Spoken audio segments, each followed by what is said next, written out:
Welcome everyone to this first town hall meeting of the U.S. Architects Declare movement, particularly in the context of the work that we're committed to doing and the material goals of this organization. It's important to acknowledge the history of the land I'm calling from today, an island known as Manhattan in Lenape-Hoking.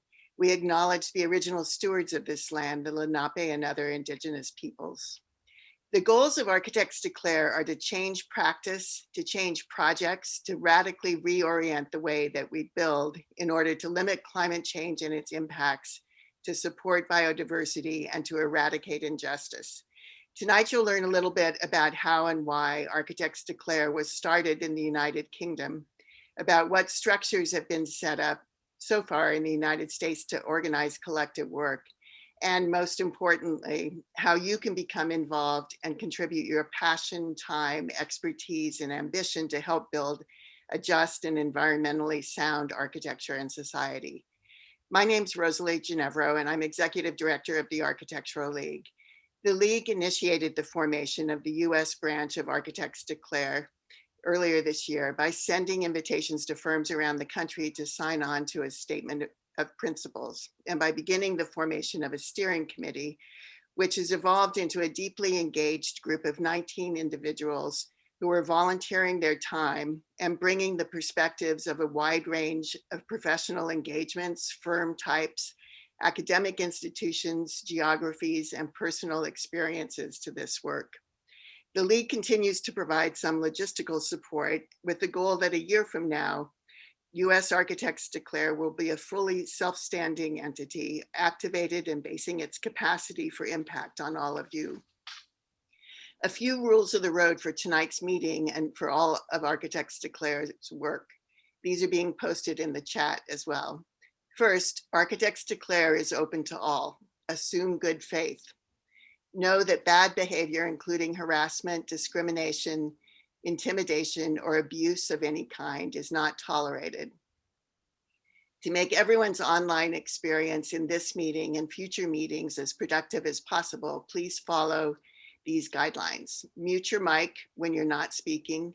Type stack in the chat if you want to speak. If you don't want to speak but have a question, please use the Q&A function. Be aware of how much you're talking. Make sure others have a chance to speak. Don't have side conversations in the chat, which are distracting for everyone. And if you need to move around where you are, please turn off your camera. Several months ago, we opened applications for an Architects Declare Fellow whose job would be to coordinate the efforts of everyone involved and provide some organizational glue. We received dozens and dozens of applications from young people of extraordinary accomplishment and commitment. Many of you who applied are in attendance tonight, and we thank you again for your interest and invite you again to become involved in the work of Architects Declare. We hired Alexandra Lillehay as the Architects Declare Fellow, who brings to this work experience with the McHarg Center at the University of Pennsylvania, including helping research and write position papers for the Green New Deal, as well as other organizing experience and a master's degree in landscape architecture from Penn. Zan has played a key role in organizing tonight's event and will be critical to all of US Architects Declare's work going forward. Now I'm very happy to introduce you to Zan Lillehay. Thank you, Rosalie. And it's nice to meet everyone who's here, and I hope to see more of you in the coming days. I just wanted to give a little bit of a breakdown of what we'll be doing tonight, which is some short presentations about the history and visions of US Architects Declare, including our focus on 3 working groups, which is our current focus. We're always open to new ideas and expanding this network. And those are carbon, biodiversity, and justice. We will then invite everyone to participate in small group discussions and breakout rooms, working together to think through how architecture can respond to these overlapping crises. The night will conclude back in the main session with closing remarks, as well as information on how you can stay involved with US Architects Declare. I'm now gonna hand it over to Paul Lewis. Thanks, Anne. It's really wonderful to have you here as our glue. I'm Paul Lewis, president of the Architecture League and partner at LTL Architects. US Architects Declare is a network of architects organizing for radical change in the building sector around climate, social justice, and biodiversity. And as many of you know, Architects Declare started in the UK not that long ago, in May 2019, by inviting architectural firms to join as signatories to a joint declaration. It has since grown into a global network with declarations from over 23 countries. And as such, we can have a local focus and be connected to a global organization of architects. Similarly, what we declare, the statement many of you signed, is based on the precedents set by other countries, but has been specifically written to address the simultaneous crises of climate, justice, and biodiversity. So Architects Declare places the responsibility and imperative on the architecture community, on architecture firms, and on architectural schools to state and enact change.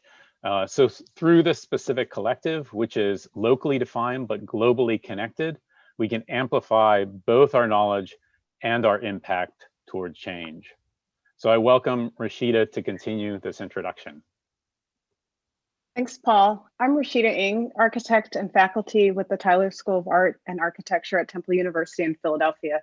I'm going to speak about our vision and our goals for U.S. Architects Declare. Our efforts in the U.S. have been defined by an intersectional approach to climate, justice, and biodiversity. We believe that these issues must be understood in relation to each other, and that the urgency of the crisis requires immediate transformation in the ways we teach, the ways we practice, and the ways that we build. Further, we believe that this means working collectively across offices and institutions to think beyond the boundaries of our roles on individual projects. Incremental approaches will not bring about rapid systemic change. U.S. Architects Declare is unique in its tripartite focus on climate breakdown, social injustice, and biodiversity loss as interconnected crises that demand urgent action. We recognize the practice of the building industry have a negative and measurable impact on the health of the environment, as well as human and non-human forms of life. Furthermore, we understand that Black, Indigenous, and other people of color have been disproportionately impacted by both historical and present-day actions that perpetuate social injustice and preserve white privilege. We see our work as complementary and supportive of a range of organizations addressing complex climate, social, and ecological challenges.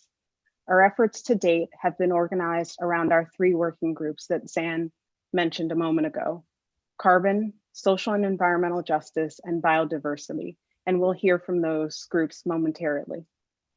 Next, Caitlin Watson will speak about our organizing principles and share information about how you can become involved.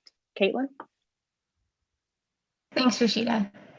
Hi, I'm Caitlin Watson, and I practice at Clement Halsband Architects in New York. As Rashida mentioned, I'm going to tell you a bit about how you can get involved in U.S. Architects Declare. As Rosalie mentioned earlier, up until now, the network has been organized by a volunteer group from across the country, many of whom you'll hear from tonight. This committee has been putting together an organizing structure to help facilitate bottom-up engagement and collective action. U.S. Architects Declare is non-hierarchical, decentralized, and democratic. This means that moving forward, it will depend on your participation. There are a few ways that you can get involved, both as an individual and as a worker in your office or school. As an individual, you can join a working group, even if your workplace isn't a signatory. Working groups will meet regularly to set goals, advance specific projects, and steer the network's collective organizing and actions. You'll hear more about how to join these at the end of tonight's session.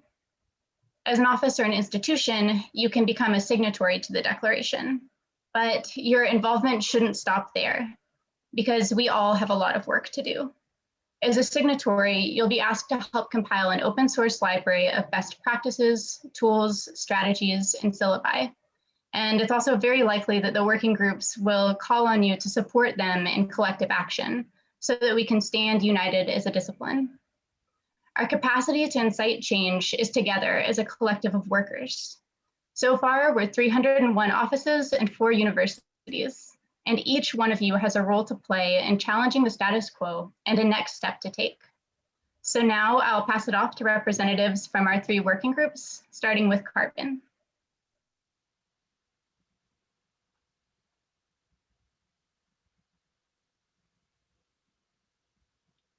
Oh, Ginger, you're muted. Thank you, Caitlin. Hello, everyone. My name is Ginger Creek Dozier, and I'm CEO and co-founder of BioMason. Buildings and infrastructure account for nearly half of all global CO2 emissions. 28% is in operational carbon. The remaining 22+% is in embodied carbon, specifically the carbon associated with manufacturing. As an example, the production of Portland cement accounts for over 8% of carbon emissions worldwide. With the increase of populations between now and 2050, embodied carbon will account for nearly half of all new construction emissions. A building project causes environmental and social impacts far beyond its project site. This is due to material extraction and misplaced CO2 and operations causing the unwilding of our natural environment. Our declaration. We have an ethical responsibility to address carbon and climate change on every single project. We have less than 10 years to radically decarbonize the entire construction industry. Across the world, never has there been a higher sense of collective urgency. Awareness as the start for change is front and center for all of us to as a global society to visualize.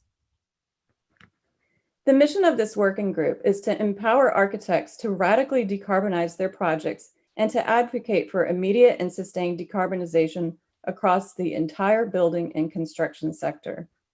This group will focus on assembling and developing strategies, tools, and resources that transform practice and are grounded in the intersection between operational carbon, embodied carbon, and broader environmental and societal impacts. We are here today because we are all making a declaration for humanity and nature. Just one of many examples of misplaced carbon. It is estimated that by 2050, we will no longer have coral reefs due to ocean acidification. As a way forward, we need to make decarbonization solutions available to all. Collectively, we can raise awareness. We can share solutions and increase access. We need to adopt an increasing sense of urgency, remove roadblocks, and find ways to educate faster and drive policy. Beyond USGBC, there are other action-based advocates and potential collaborators. Bandwidth is increasing, and we need additional voices and stakeholders from the industry. With your help, we can add to this list together, share tools, push together, and greatly expand our collective effort. Thank you, and now David Benjamin will go over Levers for Change. Thanks, Ginger, and hi, everyone. I'm David Benjamin, founding principal of the Living and associate professor of architecture at Columbia GSAP. In all three of the working groups that we'll describe tonight, we've been talking about how we can have the most impact in the shortest amount of time, how we can work collectively to amplify the force we apply, and how we can use the lever effect to enact the kind of change that Paul and Rashida described. In the carbon working group, we've been thinking about the following tangible outputs. Retooling design practice. We're interested in identifying new tools, innovations, and processes that reframe all projects as low carbon projects. This involves individuals and firms sharing their own best approaches in an open source platform and borrowing from the best approaches of others in order to raise the bar across the entire industry. Green New Deal. We aim to help create specific policy details for low carbon buildings within the framework of the Green New Deal, including its emphasis on justice, fair jobs, and leaving no one behind. Low carbon code. We will advocate for building code to adopt high standards for measuring and tracking carbon in all new and existing buildings. All electric buildings. In the realm of operational carbon, we will push for efficient heating, cooling, and lighting, including a rapid transition to electrify everything and create all electric buildings, moving away from fossil fuels and toward electric power sourced from renewables. Push new materials. In the realm of embodied carbon, We will push for new low carbon materials, such as the low carbon cement grown from bacteria that Ginger's company Biomason has invented. We will support innovation, share exciting examples, and design and specify the materials that the climate emergency demands. Innovate better representation. We will develop strategies not only to make low carbon architecture, but also to design and draw low carbon architecture, reinventing representation in the context of climate, justice, and biodiversity. And most important of all, the Carbon Working Group will continue to identify specific outputs and levers, and we invite you to join us. Come to our next meeting, add your own ideas and examples, and participate in an open call for creating additional levers. So now I would like to welcome Joyce Wang to describe the Biodiversity Working Group. Great, thank you, David. My name is Joyce Huang, and I am in Buffalo, New York. I'm a faculty member at the University of Buffalo SUNY and director of Answer the Prairie. So our mission in the Biodiversity Working Group is essentially to advance our field's understanding of how critically important it is not just to address biodiversity, but to normalize a culture that takes actions toward enhancing biodiversity in the built environment. And one of the questions that some might ask is, why is this even relevant and important for the building sector? Well, it's clear that we as humans have not lived alone and we cannot survive alone. At the scale of the planet, there are approximately 8 million species. And zooming into the scale of the building, research has shown that each home has an average of about 100 species living in it. We know that we need to be good stewards of the earth, but that's simply not been the case. We are experiencing biodiversity loss and species extinctions at an alarming rate that's unprecedented in human history. The Living Planet Index, which is a method that measures our species populations, has declined globally by 68% from 1970 to 2016. And it's now estimated that around 1 million plant and animal species are threatened with extinction. So as we, as humans, develop the world, humans have been the drivers in significantly impacting our environments.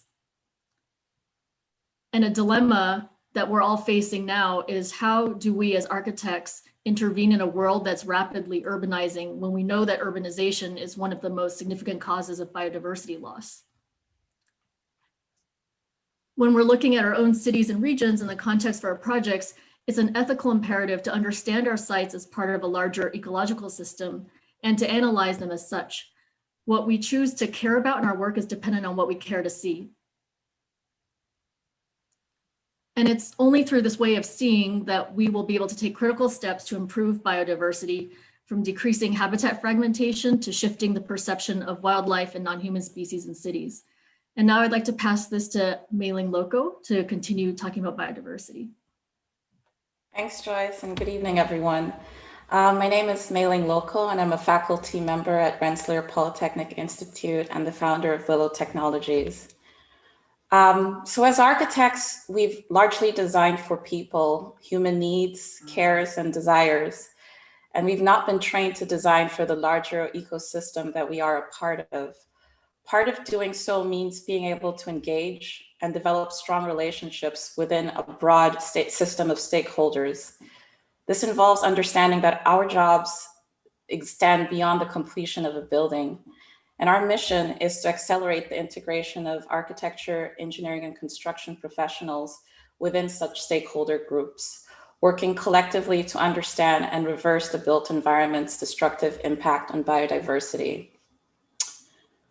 What we know today is that designing to enhance biodiversity is incredibly complex, and that there is a dire need for a clear framework to understand how design at different scales interact and impact biodiversity, whether at the scale of microscopic chemical or at the territorial scale of land use management. Normalizing this culture of active, effective stewardship for biodiversity enhancement can be seeded from within our own practices. It can literally begin in our own backyards and with our available means. We believe that case studies and strategies sharing will form a key component in accelerating this culture shift. Embodied by Studio Gang's transformation of their own office garden into an urban prairie in the sky, we can begin to work with urban community stakeholders and experts to nurture cultures within our own firms and promote the uptake of citizen science tools to track biodiversity dynamics.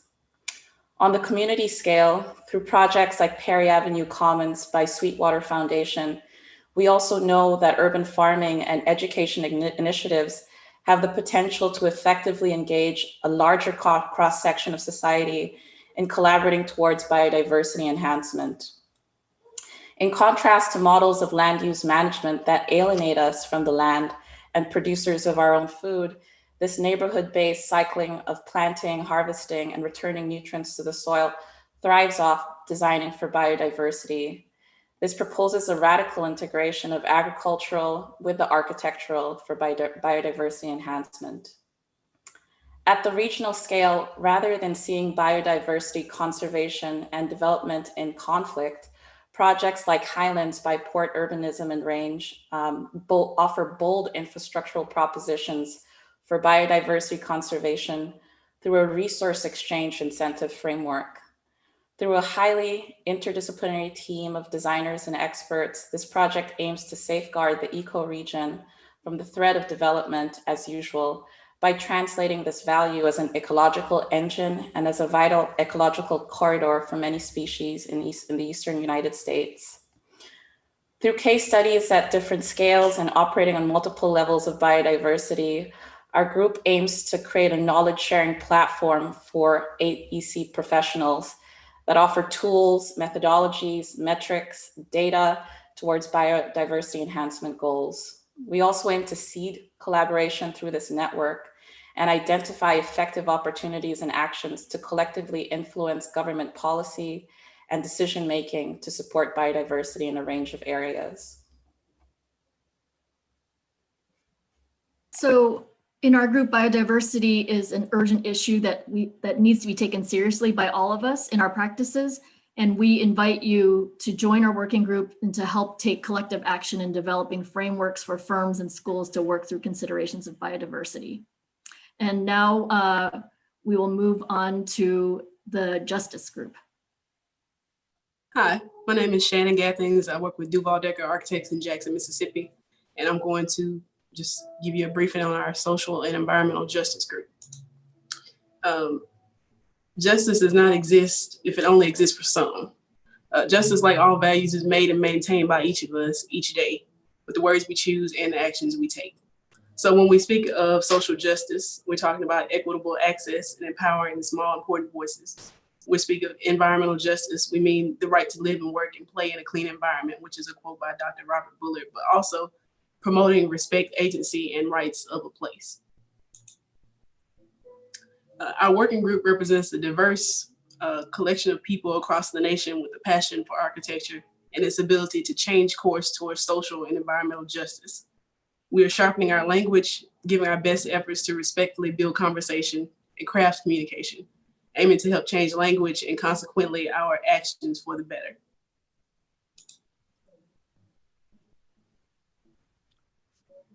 My name is Roy Decker, a colleague of Shannon's at Duval Decker in Jackson, Mississippi. We know that the accelerating climate emergencies that we face each year disproportionately impact Black communities, Brown communities, Native Indigenous communities, communities of color, and communities in poverty. We know pesticides and toxins used in building, industry, and farming spill over into the environment, causing contamination. We know waste and pollution contaminate our water supplies, kill wildlife, contribute to the loss of biodiversity, cause birth defects, cancer, and weakened immune systems. We know that poor communities are disproportionately exposed to these hazardous materials and conditions. We are killing our environment at a grand scale with 1,000 small decisions. As architects, our collective action can have an immediate therapeutic consequence. With each healthy decision we make on each project, each day, we can create a powerful lever of healthy change. We know that architects disproportionately serve the elite in our society and often harm those of less means and without an equal voice. Design can create and perpetuate differential access, strengthening inequities that further marginalize the public that we serve. The impact of redlining in cities and post-World War II government-sponsored housing developments in suburbs for whites has contributed to the wealth gap, as well as to the climate crisis of the urban heat island effect. We can begin to erase these lines of separation and help make a more just and equitable society. Architects by license are responsible for the health, safety, and welfare of the public, not just part of the public. The profession has historically contributed to inequity through action, but also inaction. We can promote a more just practice. So we also know that some Black and Hispanic communities fall subject to poor health as a consequence of polluted air. Roadway pollution increases respiratory hazards in New York City neighborhoods like South Bronx and Spanish Harlem, leading to record high rates of asthma cases in children and families. We can advocate for communities in how we plan and where we build, so medical apparatus do not become a required prosthesis for human health. We know that Indigenous American territories suffer at the consequence of industry. In Black Mesa, a coal mining plant brought jobs, but it took away much more. Mine has ceased operations, but air pollution and depletion of the Navajo aquifer greatly impact people, agriculture, and wildlife in ways that may not be recoverable. We can reduce the demand for fossil fuels and advocate for communities so that they have a voice in how buildings for industry impact their lives. We know that the climate crisis includes wildfires on the West Coast, which now happen more often with increased devastation to homes and structures. These tragic events greatly impact the poor and homeless who are at highest risk. But as these occurrences continue and climate migration becomes a necessary response, displacement will impact more people at all levels. We can be proactive and resilient against the devastation of wildfires. So our work together. Architecture as a profession faces a crisis of relevance. When we allow ourselves to be driven by individual success, measured only by profit, recognition, or project client success, we are unwitting followers of a marketplace. We can blind ourselves to the larger cultural and environmental responsibilities that we share, what we may call a common public good. Architects are world builders, and we are trained well. However, we don't always use our skills to work outside the lot lines, to consider the consequences of our work as a larger cultural and environmental public project. Our charge to be more relevant is to lead, reposition everyday practice, to elevate the public good, to use our individual creativity, to serve the larger loyalty, to make a healthier, just society and environment. We also know that architecture has problems as a profession internally with equity. Historically, architecture has been designed by and for white men of an elite social class, and the practice of architecture still lacks gender and racial diversity. Systemic barriers for women, Black, Hispanic, and Indigenous people of color persist. Educational institutions lack diversity in teaching, and students face barriers to education, including finances, access, and physical ability. A quick glimpse at the 2018 demographics of architects reveals much progress towards equity for white females, but there is a lot of room to grow toward equity for Asian, Hispanic, Black, and multiracial men and women. While the profession provides a clear path toward licensure and firm leadership for white males, the path is less clear for others pursuing architecture. By broadening architectural firms and schools to be more diverse, we can create a more just profession and expand our knowledge and experience. It's important to note that diversity is not best measured by numbers alone, but by the voice of diverse individuals working together. To have actual diversity that can maturely work to eliminate injustice, we have to empower diverse voices in the work and in the leadership of our firms. We want to thank you all for letting us share our work so far on the working groups, and we now want to hear from you. Good evening, everyone. I'm so glad you were able to join us today. So we're getting close to the wrap up and moving into our discussion sessions. I'm Arthi Gatto with SOM Sustainability Group. For the final portion of our introduction to Architects Declare, we wanted to learn more about each other in a series of brief questions. So to do this, we're using polls everywhere. Text or go to the URLs listed here to access the polls.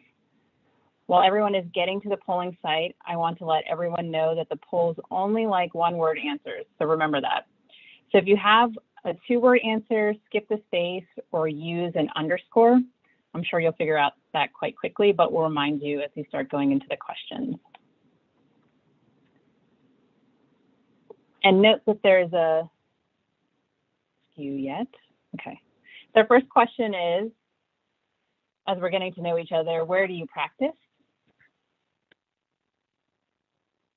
Let's see. A big New York.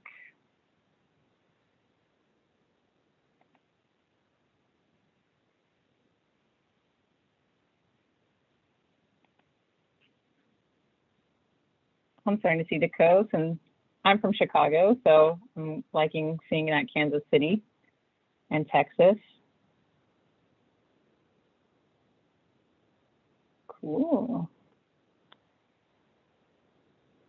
And I'm seeing team members are also dropping in the chat, which is nice too if you're having a hard time with the poll.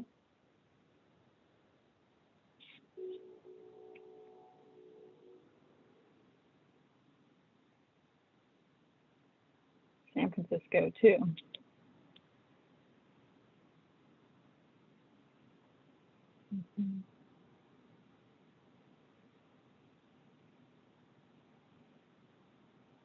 Here we go. And Caitlin has also dropped the link into the chat if some of you are having a hard time with the poll. So that would take you directly to the website.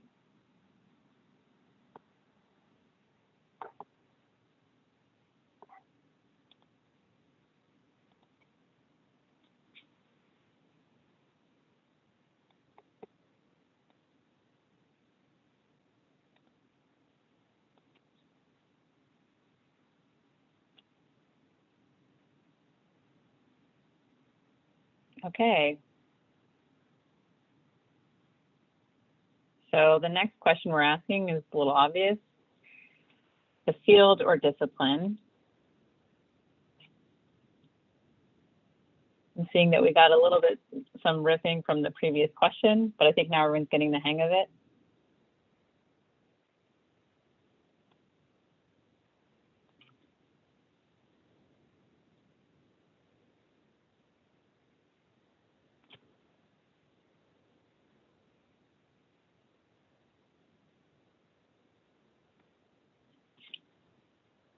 It's exciting to see some architecture, obviously, but planning and research, acoustics, welcome, and science, also welcome.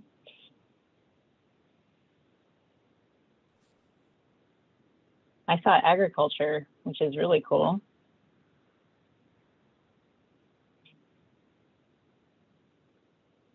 Okay, and the next question is position within your organization.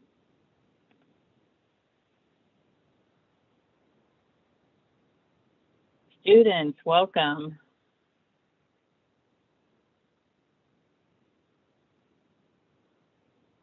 Project managers, I like that too. Making sure money doesn't get in the way.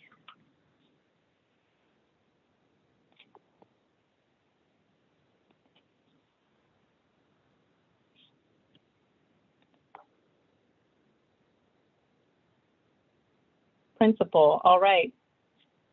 I'm supposed to be the cheerleader right now, so we're leading by example. Love that. Okay. Now we're getting to the second to the last question, what keeps us up at night? And also keep in mind that if you see something similar to what you want to put in, if you vote it up, that might will get bigger.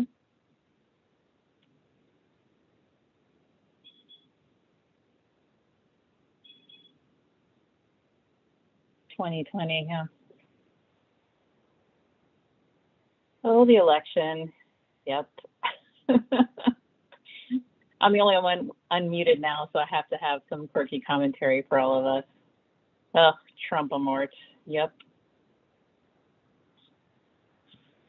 We're not doing the getting bigger, but that probably would have gotten pretty big.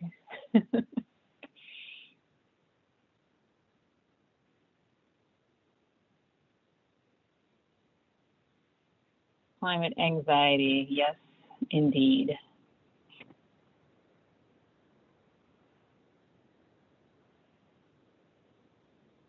The past, that's interesting. Getting projects, yes, very real, especially now.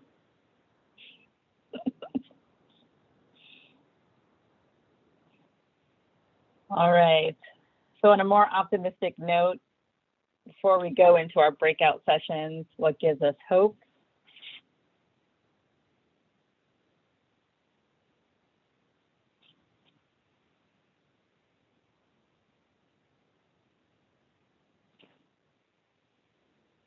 Climate change, it is an opportunity. That's interesting.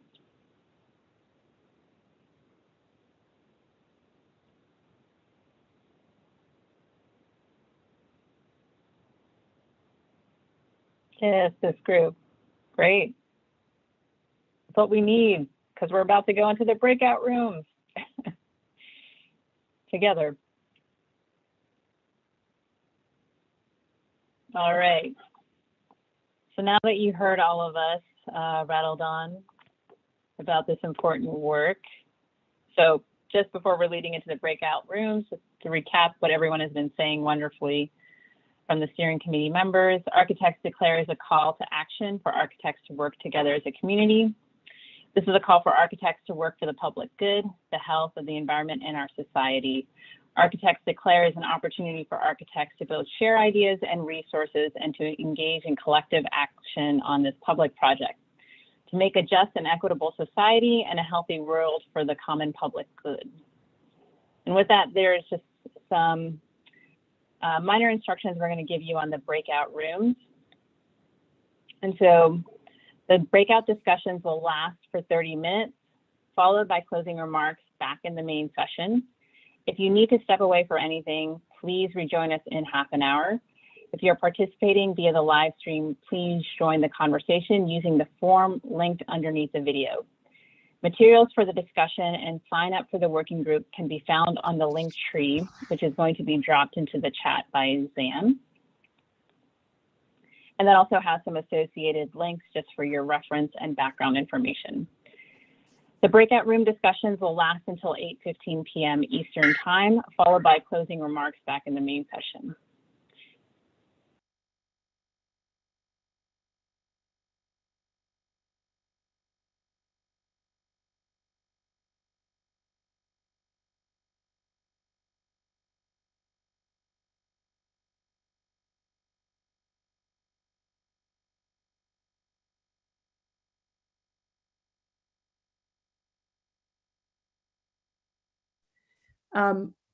Welcome Hello. back to the shared space, everybody.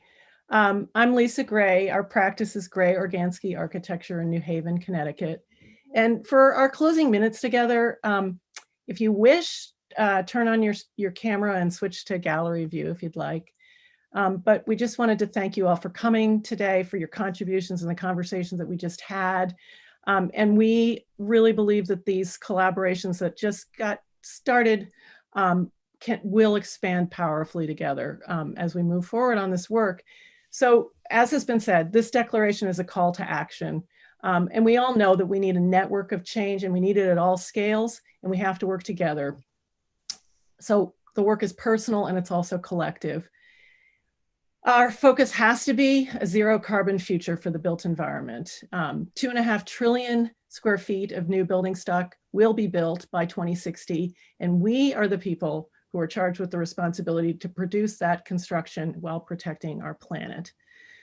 We have to commit to habitat and biodiversity protection and enhancement by understanding the global scope of the challenge and by activating within our practices and our regions. And we must undertake our work together within a framework of fair, transparent, and respectful labor practices. because we really, really need all voices and perspectives to get this done. So looking back at an earlier period of transformative change, the progressive era, public policy professor Robert Putnam writes that the accomplishments were the result of countless citizens engaging in their own spheres of influence and coming together to create a vast ferment of criticism and change, a genuine shift from I to we. The we of Architects Declare is a network of firms, institutions, universities, educators, students, and individuals. Each of us has our own sphere of influence, our own expertise and agency within shaping the built environment, and everyone has a role to play in urgently transforming the way we build, to elevate the public good and public health, and to preserve this planet that we share with the diversity and richness of non-human life.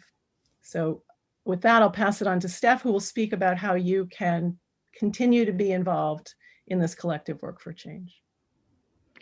Thanks, Lisa. Hi, my name is Steph Carlisle. I work at the Carbon Leadership Forum and I teach at the University of Pennsylvania. So I think it's safe to say 2020 has been a bit of a tough year, probably for all of us. But I also think a lot of us are looking forward for new projects, new ways to stay engaged, new communities to build together in action. And I know that many of you are already dedicating a lot of your time and energy to moving us towards a just and regenerative future. So it's vital that all of us really find a way to bring together our climate and justice concerns with our everyday practice and design. We started the evening stating our sincere commitment that the design community has an obligation and a great opportunity to enact immediate change to address the interconnected climate, biodiversity, and social justice crises. We believe we can do this work by addressing architecture's profound impacts on the environment and on all of our communities. But we also know that the way that we work matters deeply. We believe that collectively, we can make more progress transforming the products of design, that is the buildings, infrastructure, landscape, policy, if we also work to transform the structure and culture of design practice itself. So the premise is that perhaps in addition to focusing on the objects of architecture so much, we also really need to spend some time investing on infrastructure and communities that enable collaboration, generosity, and mutual aid. Our goal is not to reinvent the wheel. There's a lot of work, really amazing work that's already been done on all of these topics. Our goal really is to amplify and to uplift those that are deeply engaged in these issues, to tap into our collective wisdom, to give credit and acknowledge all contributions, to welcome those new to the work, and also make space for more diverse perspectives and experiences, and to share everything. The spirit of mutual aid and a commitment to open source work is central to keeping the working groups flat, decentralized, non-hierarchical, and productive. Because none of us can do this work alone. We don't know how to, and we don't want to. None of us have enough resources or enough insight, and we have way too much to learn from each other. So I'm going to turn it over to Zan to talk a little bit about how we aim to stay in touch and keep working together.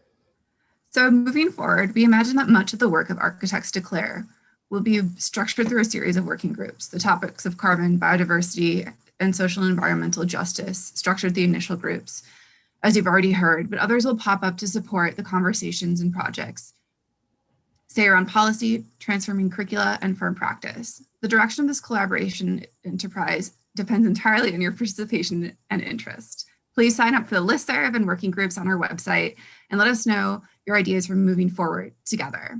I will be available at the US Architects Declare email for updates, further brainstorming, and coalition building, and I'm excited to work with everyone as we move forward. Steph? So I just want to thank everybody. We're almost at time here. I want to thank everyone for joining us this evening. The brainstorming sessions today were a great help in collecting ideas, in setting the agenda for the coming work. And I really appreciated talking to all the folks in the group and getting to know some of you. We hope to see you, all of you, at a future working group meeting or in some participation in the future. And with that, I just want to leave you with the words of youth climate activist Shia Bastida, that it's time to change our mindset towards implementing solutions. A vibrant, fair, and regenerative future is possible, not when thousands of people do climate justice activism perfectly, but when millions of people do the best that they can. So thank you so much for your time, for your attention, and your concern, and we hope to see all of you together again. Thank you.